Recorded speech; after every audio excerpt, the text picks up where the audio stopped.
What's up, guys? This is the Centropreneur here today with a new video.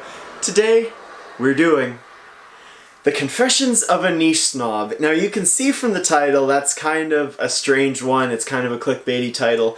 Well, the simple fact is that I used to be a niche fragrance snob, and I can now really spot a lot of the niche fragrance snobbiness in the fragrance community. So I thought I would do a video detailing all of the little ingrained habits, little ingrained thought patterns that I used to have as a niche snob that ultimately kind of distorted how I viewed fragrances. Fragrances at the end of the day are an accessory. I don't care what anybody says. They are an art form, absolutely, but they are also an accessory that you and I put on when we go out to a date, we go to work, we go out to run errands, we put a fragrance on, and it's an accessory, just like you'll put on one of these bracelets or a necklace. It's an accessory. Now, I think a lot of us place too much importance on that, and to kind of go into my niche snobbiness, I think the niche snobs are the worst of all. Well, it's a toss-up between the niche snobs and the people hunting for the next designer compliment getter, the next big compliment getter. There is no next big compliment getter. If you own Dior Sauvage, Prada L'Homme, Carolina Herrera, CH Men, La Nuit de l'Homme, if you own one of those, you've already got your compliment getter. It's a fantastic, they're all fantastic fragrances. Most designer fragrances are going to get you compliments. There is no such thing as the next big compliment getter. Not yet, anyway. We can't predict the future, and just to be in this mindset is pretty toxic to your, not only your fragrance hobby, but also your wallet. You're going to go out and you're going to spend way too much money and way too much time hunting for the next big fragrance, and you're going to forget all the awesome scents that you have in your closet. But we're not talking about this today. We're talking about niche snobs. So, I used to be a niche snob, but as a niche snob, I used to equate more money with a better fragrance. And when I say a better fragrance, I mean higher quality, more compliments, more wearable, better, a feeling of superiority when I put it on. And this is just simply not the case. This is not the case. I think I've said this before, but for most people, if you tell them that you spent $300 on Creed Aventus, they're gonna look at you like you are insane, and they're gonna book you in at the nut house. Simple fact. That's a lot of money, and that's a lot of money to spend on a bottle of perfume. Even if it is the most complimented fragrance of all time, or whatever people call Aventus, doesn't matter. I think that we get into this too much. We get into it too much, and we think that spending more money makes us better than the average fragrance wearer. For example, for a long time, I had this fragrance called Penhaligon's Roaring Radcliffe, and I genuinely thought that because it was worth more money, and it does smell like a slightly higher quality, that it was better than this fragrance I've got right here, which is Replica Jazz Club from Maison Margiela. The simple fact is that Jazz Club is one of my most complimented fragrances. It smells fantastic. It is my favorite fragrance ever. I can wear it anywhere, all the time. Dates, casual, formal, doesn't matter. You wear this anywhere and you get compliments. But I used to equate Roaring Radcliffe's higher price tag and cooler presentation, which we will talk about in a little bit, with it being a better fragrance, and I was really just subliminally telling myself that Roaring Radcliffe was better than Jazz Club, and I was kind of neglecting this guy on my shelf. I neglected buying a bottle, in fact, until I got it as a Christmas gift last year in 2017. So I neglected Jazz Club because I just said, oh, I've got Radcliffe. That's okay, I'll put Radcliffe on. And do you know how many people I've had turn their nose up to that fragrance? It's kind of like Tobacco Vanille, but with tonka and honey instead of vanilla. So, very similar fragrances, and I've had a lot of people turn their nose up to Roaring Radcliffe, not one to Jazz Club. Jazz Club, it takes everything Roaring Radcliffe does and it makes it more appealing to the masses. And I'm going to talk about this more later, but that shouldn't be the goal of fragrances, but at the same time it's something you have to consider, and I think a lot of niche fragrances are really not appealing to the masses. They're very gross. To put it nicely. So the first thing that I really noticed as I came out of this niche snobbiness is that just because something costed more money, I would assume that it was better. Since I mentioned it earlier, I'm going to talk about it now. Pretty bottles. Niche fragrances. A lot of them have really pretty bottles. Rouge Dove's got some real pretty bottles. Amouages are gorgeous. Creeds are gorgeous until the cap gets loose and the label starts peeling off.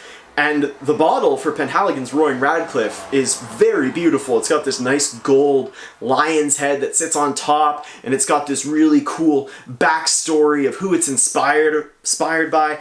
And the simple fact about that is that it's just a bottle. I very much could have kept the cap from Roaring Radcliffe and put it on Jazz Club, and it would have been just as cool looking, but I didn't. I did not when I sold it, but I did sell Roaring Radcliffe, by the way. But Jazz Club, it's so bland, the presentation. It's old school. It's got this old school label. There's a fragrance from Margiela called At the Barber's, which smells old school as well, and I think that one fits very well with the bottle, but Jazz Club's bottle is very bland. Roaring Radcliffe's bottle is gorgeous. The cap is magnificent, but it's just the presentation. The box is bigger, the box is beautiful. Oh, the box. Who gives a shit about the box? It's just a box. I think Big Beard Business got it right when he rips them up at the start of every review. I don't do that because I have gone back and sold a few fragrances, so I'm lucky I didn't rip up all my boxes. But like he says, who cares? It's just a box. And the same goes for presentation. It's pretty for sure, but it's just presentation, and it does not make a fragrance better. So that's the second thing I did as a niche snob, is I placed way more emphasis than necessary on the prettier presentation. So the next thing that I did as a niche snob that I think you see a lot of in the community is that I spent entirely too much time looking for the next big niche compliment getter, like Creed Aventus, like Amouage Reflection Man, Parfums de Marley Leighton. I spent way too much time looking and not enough time appreciating what I have. Here's the thing about most niche fragrances. Most of them are real weird. I already said this, but most of them are weird. Most of them aren't going to get you compliments. Most of them are going to be hard to pair with your outfits, depending on your personality, of course. But for a guy like me, 24 years old, the majority of niche fragrances, ouds, leathers, incense, the list goes on, animalics, they're going to be very hard for somebody like me to pair with outfits. When the whole time I spent looking, and I was spending all this money on samples from Lucky Scent or Decant Shop or Scent Split, what have you. They're all great websites. But I spent entirely too much money on these places. I spent entirely too much money when I was traveling, or spent too much time when I was traveling, going around to the local niche shops and checking out everything. It's seriously not that big of a deal. You are not going to find the next big niche compliment getter. Trust me, when it comes out, we'll all know. We'll all know. I think when you see something like Pacific Rock Moss pop up, which it did 2018 or was it 2017, doesn't matter, that gets all this hype, well, I think this is just an extra reason that we need to do a lot more back work ourselves. We need to inquire more, because that fragrance was a major disappointment for most people. People were expecting the next Creed Aventus, when in reality all you got was what one pretty girl said was a really great fragrance. She's a really pretty girl, and it is pretty great fragrance. It smells fine, but it's not $200 fine. So I think we need to spend less time looking for the world's new great niche hit and spend more time appreciating what we have and realize that we've already got these amazing hits in our closet. An example of this for me is Carolina Herrera CH Men. This is my old bottle. Stay tuned for the comparison. That's probably going to be up this fall sometime, but CH Men, this is my most complimented fragrance ever, and for good reason. It does smell fantastic. Nobody has to be told about this fragrance except if they're not in the community, because it's really not that mainstream. So you're not going to smell like everybody else, and it smells fantastic. But I spent all my time looking for the next big fragrance, and I wasn't appreciating this guy that I've got in my closet, which is insanely easy to wear, and it smells fantastic, gets tons of compliments. And also, while I spent all this money on samples, I neglected to buy the bottles that actually, when I got down to the smell, that I really loved. An example, Jazz Club. I love Jazz Club, but I waited a year of loving it, enough to own a bottle, and I didn't buy it because I just kept spending money on samples of fragrances that I thought might be the next Aventus. I'd look on Lucky Scent and I'd read all the descriptions, read the notes, and if they had fruit with a backbone of something else, I'd buy a sample and check it out. And almost without fail, I was 100% disappointed. Because there is no next Creed Aventus. There's going to be another big niche release that's going to be a great compliment getter, for sure. We've seen Leighton, we've seen Reflection Man, we've seen Aventus all come, and there inevitably will be another one. But to find it is not the biggest deal that we should be thinking about in our lives. We're making these bottles into our lives, and that's crazy. You're spending so much time and so much money on samples or out at stores hunting that could be spent doing other things, and I think the simple fact is that if the next Creed Aventus comes out, everybody in this community is going to hear about it really damn quick. So that was the third thing that I did. I spent way too much time hunting. The next thing that I did as a niche fragrance snob is that I neglected designer fragrances. Now, if you compare niche and designer fragrances from a quality standpoint, there's no question that most niche are on a completely different level. But at the same time, are they worth that price? Probably not. And are designer fragrances still awesome? Yes, they're all still fragrances. Clones, designers, niche. They're all still scented water that we can put on and smell good. So I neglected for years, really 2 or 3 years, these awesome designer fragrances that I could have been dipping my feet into, and I think you see that a lot as well, that people get this snobby attitude about their fragrances that cost more money and are more exclusive, and that's all fine and dandy, but you don't make that much money. Most of us are not rich. Most of us do not have the money to toss on all these fragrances, and in actuality, we are sacrificing other aspects of our life to get these fancy fragrances, when in reality, we should be just wearing whatever we like and whatever we can finally afford. Whatever we like and what we can, within reason, with our family, with our commitments, afford. Now, an example of this designer fragrance that I overlooked is, of course, Acqua di Gio Profumo. I heard about this one, I think, first from Jeremy Fragrance because, like it or not, he is the fragrance god in the community, and I do like him, by the way. But I heard about this from him, and it got so much hype when it came out. Not just him, but every fragrance reviewer on YouTube just went bananas over this stuff. And I was like, oh wow, I need to go to Sephora now, and I need to get a sample of this stuff because it's going to blow my mind. So I went out, got a sample, I tried it on paper, didn't think much of it on paper, came home, tried it on skin, and was like, oh, it's just Acqua di Gio with incense and patchouli. It's a more masculine Acqua di Gio, which is saying something because Acqua di Gio is a masculine fragrance to begin with. But I wrote this one off for years until my niche snobbiness started to leave me.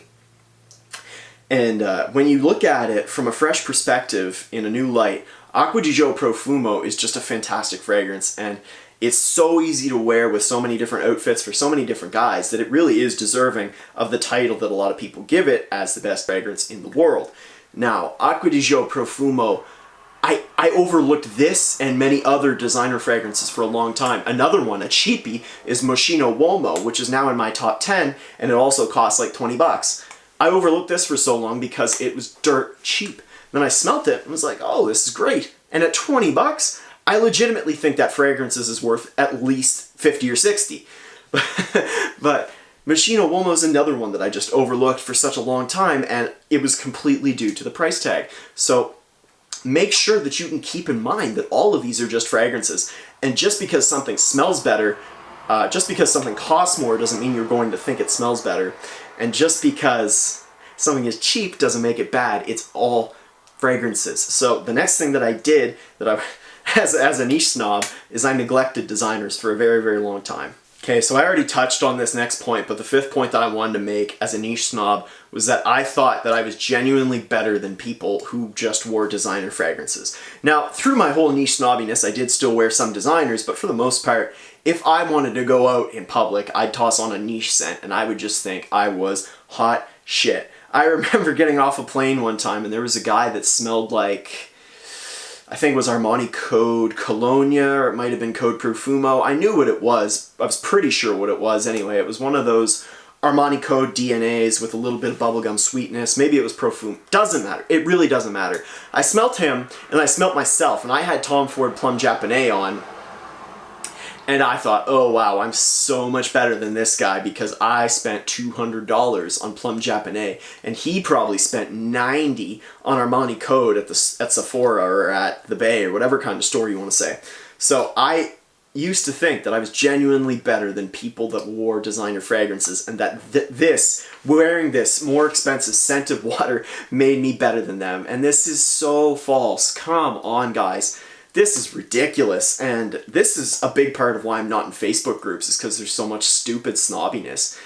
You are not better than somebody just because your cologne costs 4 or 5 times more than theirs does. That's so false. It's ridiculous. And the fact of the matter is that if most people hear how much you spent on that fragrance, they're going to think you're crazy. They're going to think you're crazy for spending $200 to $250 on a Tom Ford private blend that doesn't even smell good to them.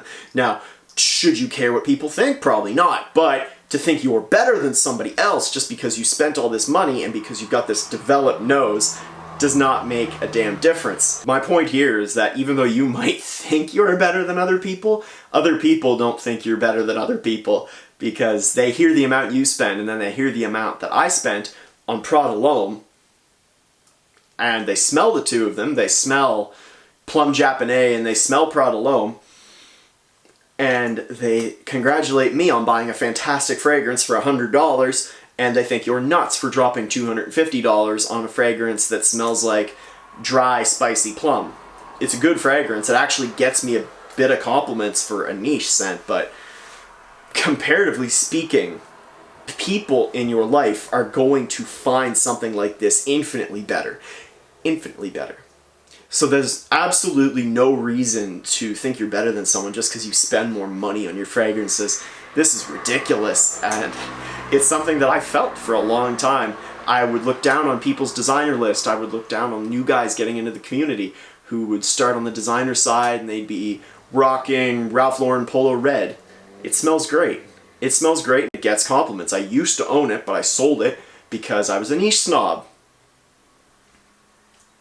So the bottom line here, guys, is just because your fragrance smells or is expensive does not make you better than somebody else. That's a crazy metric to measure yourself and somebody else on. So I think those are the 5 big points that I really wanted to make here about niche snobs, but just to end it on a little rant, I think that as long as there are niche snobs in this community, it's just a sloppier place for everybody. It's just ridiculous. It's got no need to be there. If you like niche fragrances, wear them by all means. By all means, buy them, and don't buy the clones. But don't look down on people who don't fall into that category. You know, don't look down on people who wear Moschino Uomo out on a date. Don't tell them to wear Roja Dove Enigma. Don't. It won't work. If somebody goes out smelling like Moschino Uomo, I can guarantee you that the person with them is going to at least think that they smell okay. If you go out smelling like Enigma, there's a 5% part of the population who's probably going to think you smell good. So that's crazy. I've heard stories of guys that be like, hey, scent of the day, and it's like this cheap $30 thing, and then people will shit on them basically, and that's kind of disgusting, both literally and the figurative example that I'm using here. But it's insanity, you know? This is just a hobby, and this is an accessory that we put on to smell better and go about our lives. It's not an identity to make of yourself, and it's not some way to look down on other people. That's crazy. The fact is, there's not a damn thing wrong with wearing whatever you want. But you don't think that you're better than other people just because you've got this taste or you spent this much money on a fragrance. So I guess the basic point that I really took from this whole journey, and that I think you should as well, is that it all smells good. There are fragrances on the clone side, the designer side, and the niche side, and the cheapy side, if you want to throw that out there as well, that all smell good. And it's all a fragrance. It doesn't matter. You have to think about where you're going to wear it, what you're going to wear it with, how's it going to smell, who am I going to wear it around. But it all smells good, and you're cheating yourself by not opening your eyes to the fact that they're all fragrance. They're all in that same fragrant category. They've got different little subcategories, but they're all fragrances, and do you really want to miss out on any of the spectrum? And this goes for the same side of the guys who only wear designer fragrances. Well, chances are you're going to love Creed Aventus as well, and it might be your favorite fragrance, so why not check it out? Why not buy a decant? We don't need bottles all the time. I know niche are expensive, but for those designer guys as well, I know it's a slippery slope to get into, and this is why I've got this video here, to try and encourage you not to fall into the same niche traps that I did. But there's also nothing wrong with jumping and checking out some of the more popular niche, like Leighton, Reflection Man, Aventus, anything from Creed, Parfums de Marly Pegasus. It doesn't matter. It doesn't matter. It's just a fragrance. So if you want to check it out, go check it out at the store. It's okay. You're cheating yourself by not opening your eyes to the fact that they are all fragrances and you can wear them all in different scenarios, depending on your different personality types, different maturity levels, your different ages, your different friend groups. They're all fragrances that you can wear different places. I wish I could have came to this revelation earlier, but anyway, we're here now, and I would not be surprised to see a lot more designer content from me, because I genuinely just think they're easier to wear and it's more helpful for a lot of guys getting into fragrances. But at the same time, they're all fragrances, so it doesn't matter at all how much you spend on your bottle. It does not make you better than someone. It does not. If anything, it might make you crazier depending on your financial status and how much you spent on that bottle. So guys, this has been the Snatcherpreneur. If you enjoyed and haven't done so already, please subscribe down below and hit the thumbs up if you like this video. Hit the bell to get notified when I come out with a new video. Follow me on Snapchat for Sense of the Days and life stuff and whatever. Just to cap off this video, I want to say this briefly, that there is a small percentage of people that are genuinely going to be happy collecting for the art of fragrance, and that's beautiful, that's fine. If that's you and you know it's you, totally fine. If I had to think of an example off the top of my head, there's another reviewer on YouTube, Rise Frags 34. He seems like he genuinely gets happiness from owning a lot of fragrances, but the simple fact is that most of us don't. Most of us are just in it for the ego, most of us are just in it for the pissing contest aspect of it, and this is not the reason to be collecting a lot, because it's a crazy thing to get into a pissing contest about. So you have to ask yourself, do I legitimately enjoy this hobby, or am I just competing with people on Facebook? Is my ego just collecting trophies so I can upload a collection video every couple months and get this many likes and have people say how beautiful my collection is and how gorgeous all my Serjoffs, my Creeds, and my shiny Roche de Dove bottles are? You in it because you like smelling good? Are you in it for the art? Are you in it just for ego reasons? Something to think about. I'll see you in the next video, guys. Have a great day. I hope this helped.